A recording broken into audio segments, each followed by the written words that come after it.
B.Ed third semester teaching learning প্রসেসে questioning বা প্রশ্নকরণ একটি গুরুত্বপূর্ণ পার্ট। স্কুল টিচিংয়ের ক্ষেত্রে এটি খুবই গুরুত্বপূর্ণ এবং এইখানে সেই কোশ্চেনিং সম্বন্ধে আমি কিছুটা আলোচনা করলাম।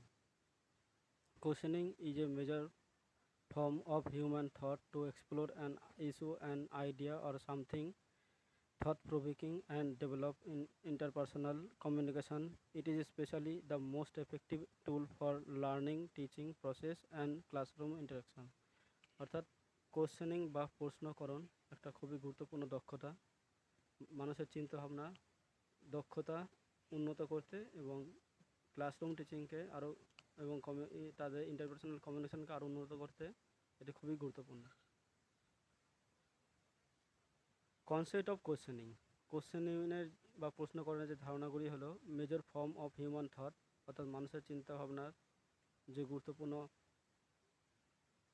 সেক্ষেত্রে কোশ্চেনিং বা প্রশ্নকরণ গুরুত্বপূর্ণ। Able to explore an issue, কোনো ইস্যুকে এক্সপ্লোর করতে। Able to clarify an idea, কোনো আইডিয়াকে ক্লারিফাই করতে। Able to explore something interviewing or fascinating. Able to develop interpersonal communication or interaction করতেও কোশ্চেনিং খুবই গুরুত্বপূর্ণ। Effective tool for learning teaching progression, অর্থাৎ teaching learning প্রোগ্রেশনের ক্ষেত্রেও কোশ্চেনিং খুবই গুরুত্বপূর্ণ। এসেন্সিয়াল ফর ক্লাসরুম ইন্টারাকশনের ক্ষেত্রেও কোশ্চেনিং খুবই গুরুত্বপূর্ণ। কোশ্চেনিং ইন টিচার্স ট্রেনিং, অর্থাৎ শিক্ষক হওয়ার জন্য যে ট্রেনিং হয় B.Ed থার্ড সেমিস্টারে, সেখানে কোশ্চেনিং ক্লাসরুম টিচিংয়ের ক্ষেত্রে যা গুরুত্বপূর্ণ সেগুলি হলো: questioning enables to a teacher to attract classroom attention, অর্থাৎ ক্লাসরুমের যে অ্যাটেনশন সেটাকে আকর্ষণ করার জন্যও টিচিং এর ক্ষেত্রে কোশ্চেনিং খুবই গুরুত্বপূর্ণ। Elicit new ideas and in স্টুডেন্টদের মধ্যে নতুন ধারণা সঞ্চার করতেও কোশ্চেনিং খুবই গুরুত্বপূর্ণ। এনকারেজ স্টুডেন্ট টু এক্সপ্লোর, স্টুডেন্টদের এক্সপ্লোর করতে উৎসাহ করাও কোশ্চেনিং খুব গুরুত্বপূর্ণ। Nurture learning commitments, evaluate the learning আউটকামের ক্ষেত্রেও কোশ্চেনিং খুবই গুরুত্বপূর্ণ।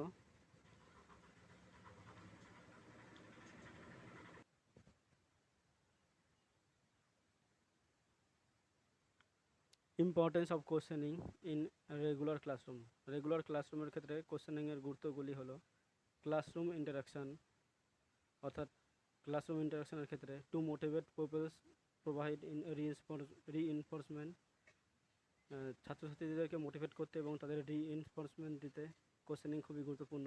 টু এনরিচ দেয়ার থটস, তাদের ভাবনা চিন্তাকে আরও উন্নত করতে। টু এভালুয়েট দেয়ার লার্নিং, তাদের শিক্ষণকে আরও ত্বরান্বিত করতে। টু অ্যাক্টিভ দেয়ার স্কিমা, তাদের স্কিমাকে অ্যাক্টিভ করতে। টু সিকিউর অ্যাটেনশনকে সিকিউর করতে। To reconnect with previous knowledge, পুরো পড়ার সঙ্গে মনোযোগ স্থির করতে বা কানেক্ট করতে। To ensure entire class engagement, পুরো ক্লাসের ছাত্রছাত্রীদেরকে এঙ্গেজ করার জন্য। ক্লাসরুম ম্যানেজমেন্টের ক্ষেত্রে টু এনশিওর পার্সোনালি ডেভেলপমেন্ট, ছাত্রছাত্রীদের পার্সোনালি ডেভেলপমেন্টের ক্ষেত্রেও কোশ্চেনিং খুবই গুরুত্বপূর্ণ। আইডিয়াল কোশ্চেন্স ক্রাইটেরিয়া, আদর্শ প্রশ্নের যে সমস্ত ক্রাইটেরিয়াগুলো আছে সেগুলো হলো: শর্ট অ্যান্ড কম্প্যাক্ট, তারপরে স্ট্রেট ফরওয়ার্ড, কমন ভার্বালি আর familiar words, focused in the learning outcome, unambiguous, relevant to the subject, encouraging, avoid leading question, logical, follows action verbs and Bloom taxonomy, অর্থাৎ ব্লুম ট্যাক্সোনমি যে action ভার্বগুলো আগের ক্লাসে দিয়েছিলাম সেই Bloom ট্যাক্সোনমির verb অনুসারে প্রশ্নকরণগুলো হবে। Precision, clarity, grammatically correct, অর্থাৎ grammatically correct হবে কোশ্চেনগুলো as per the level of the class, সেই ক্লাসের লেভেল অনুসারেই কোশ্চেনগুলো হবে। Guidelines for teachers in classroom কোশ্চেনের ক্ষেত্রে শিক্ষকদের জন্য যে সমস্ত গাইডলাইনগুলো থাকা উচিত সেগুলি হলো always use blackboard to point out each question to ensure every corner of the classroom interaction. ব্ল্যাকবোর্ডে প্রত্যেকটা প্রশ্নকে পয়েন্ট আউট করতে হবে যেন ক্লাসের প্রতিটা ছাত্রছাত্রী প্রত্যেকটা কোণা থেকে তারা দেখতে পায়।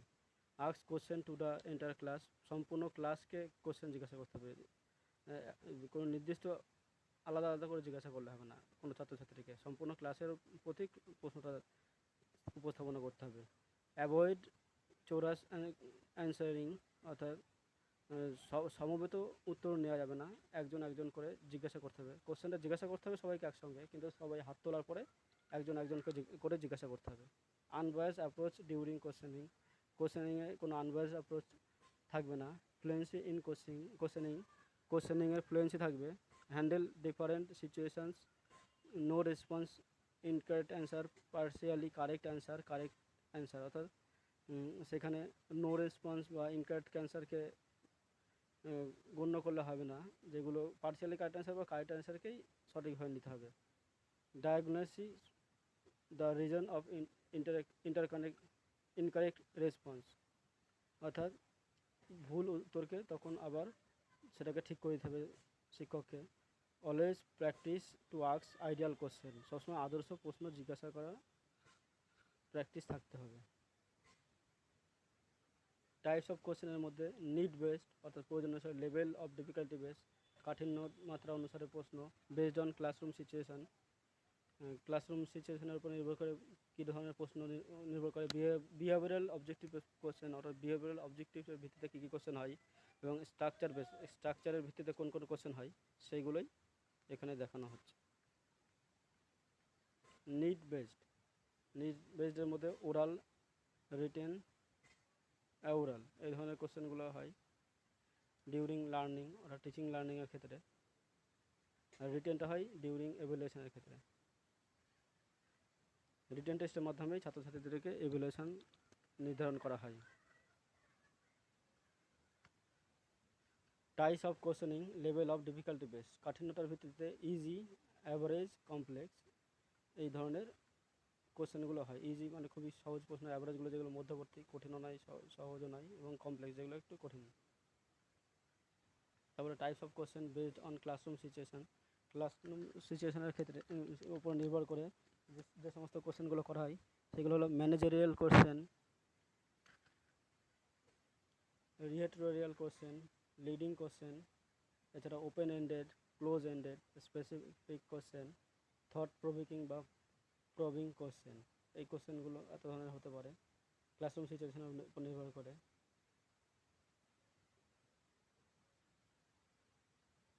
এছাড়াও developmental question, intellectually engaging question এবং ফার্দার ইনকোয়ারি বা অ্যাডিশনাল কোশ্চেন হতে পারে। কোশ্চেন রিকোয়ার্স সাপোর্টিভ অ্যান্সার বা justification, interdisciplinary question, reflective question, expressive question.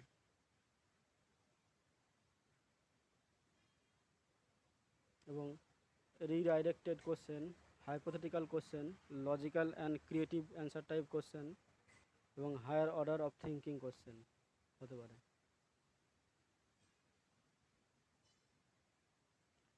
এবং বিহেভিয়ারাল কোশ্চেন অবজেক্টিভ টাইপ বেসডের ক্ষেত্রে নলেজ, আন্ডারস্ট্যান্ডিং, অ্যাপ্লিকেশন স্কেলে 4 ধরনের কোশ্চেন হতে পারে। নলেজ অর্থাৎ জ্ঞানমূলক প্রশ্ন, আগের দিন এর যে ক্রিয়া জ্ঞানমূলকের ক্ষেত্রে কী দিয়ে প্রশ্ন করা হয়, বা আন্ডারস্ট্যান্ডিং বা বোধমূলকের ক্ষেত্রে কীরকম ধরনের ক্রিয়া ব্যবহার করা হয়, অ্যাপ্লিকেশন বা প্রয়োগমূলকের ক্ষেত্রে কী ধরনের ক্রিয়া ব্যবহার করা হয়, এবং স্কিল বা দক্ষতার ক্ষেত্রে যে সমস্ত প্রশ্নের যে ক্রিয়াগুলো ব্যবহার করা হয় সেগুলো আগের ভিডিওতে দেখানো আছে।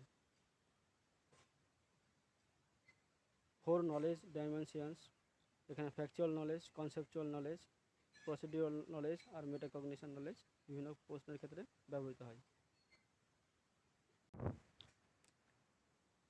স্ট্রাকচার বেসড কোশ্চেনের ক্ষেত্রে objective type, very short answer type এবং এজে টাইপ। অবজেক্টিভ টাইপের কোশ্চেনের মধ্যে ক্লাসিফিকেশন টাইপ অর্থাৎ শ্রেণীবিভাগকরণ প্রশ্ন, বা কমপ্লিশন টাইপ অর্থাৎ শূন্যস্থান ধরনের যেগুলো কমপ্লিট করতে হয় সেরকম ধরনের প্রশ্ন, true false type, recall type, multiple choice question type, analogy type, rearrange type, matching type. Very short answer টাইপের মধ্যে answer with only one word বা answer with only one sentence, এই ধরনের ভেরি শর্ট বা short answer type question. Short answer type কোশ্চেনের মধ্যে restricted answer type, অর্থাৎ সংক্ষিপ্ত উত্তরধর্মী যে প্রশ্নগুলো সেগুলো হয় কয়েকটি বাক্যে। এবং এজে টাইপ বা রচনাধর্মী প্রশ্নের মধ্যে এক্সটেন্ডেড অ্যান্সার টাইপ এবং রেস্ট্রিক্টেড অ্যান্সার টাইপ, যেগুলো 5 নম্বর ধরনের যে প্রশ্নগুলো হয় সেগুলো এজে টাইপের মধ্যে পড়ে।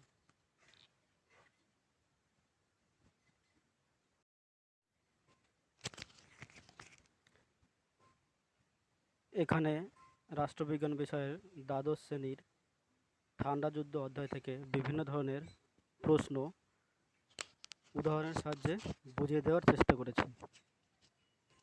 প্রথমে অবজেক্টিভ টাইপের মধ্যে ক্লাসিফিকেশন টাইপের মধ্যে সম শ্রেণীভুক্ত নয় এমন পদের নিচে দাগ দাও।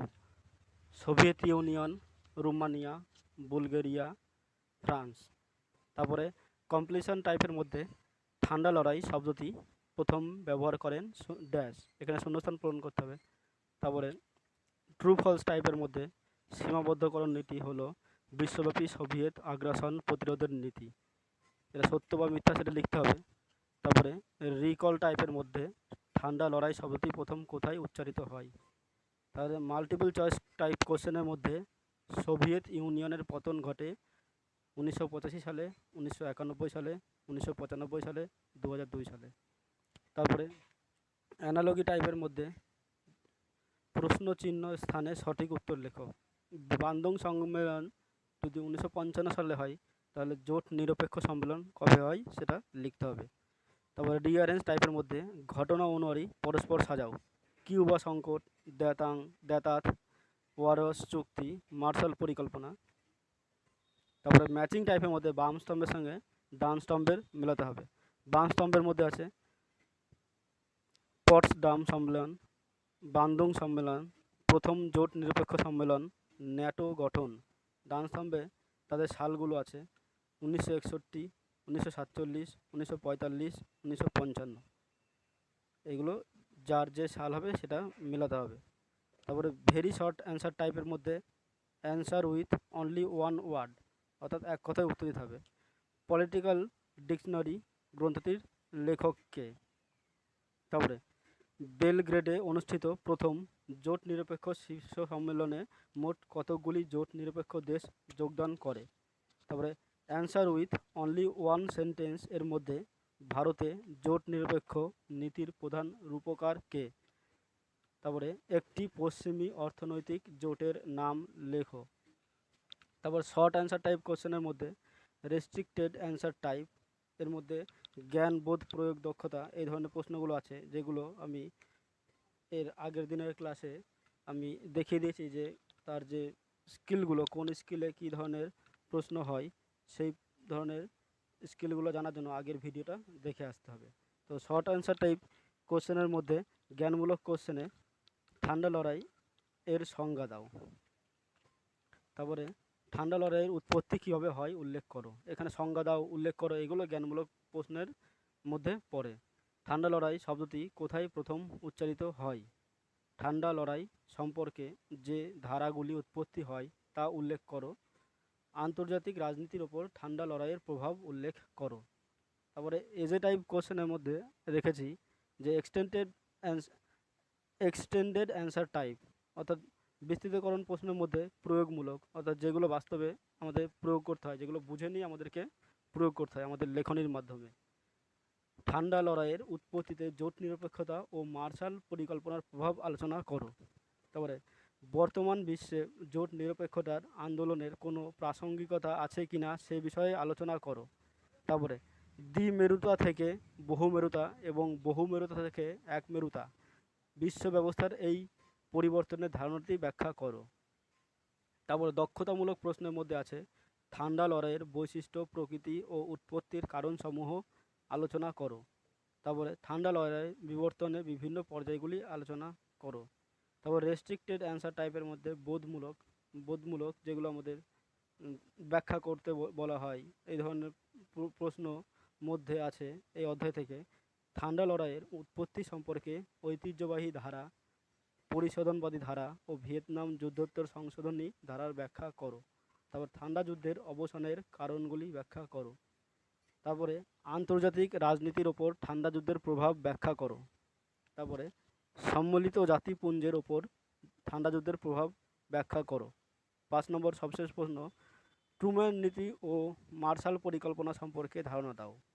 এগুলো যে ব্যাখ্যা করা কথা বলা হয়েছে কোনো জায়গায় বোধমূলকের ক্ষেত্রে বা দক্ষতামূলকের ক্ষেত্রে যে কারণসমূহ আলোচনা করতে বলা হয়েছে, বা প্রয়োগমূলকের ক্ষেত্রে যে প্রভাব আলোচনা বা প্রয়োগ করার কথা বলেছে, বা জ্ঞানমূলকের ক্ষেত্রে কোনটা কাকে বলে এরকম সংজ্ঞা দেওয়ার কথা বলা হয়েছে। এইগুলো আগের দিনের ব্লুমস ট্যাক্সোনমি অ্যাকশন ভার্ব জ্ঞানবোধ প্রয়োগ দক্ষতার যে ক্লাসটি আমি দিয়েছি সেটি দেখে আসলে সম্পূর্ণভাবে বোঝা যাবে যে কোন প্রশ্নের ক্ষেত্রে কোন অ্যাকশন ভার্ব ব্যবহার করা হয়।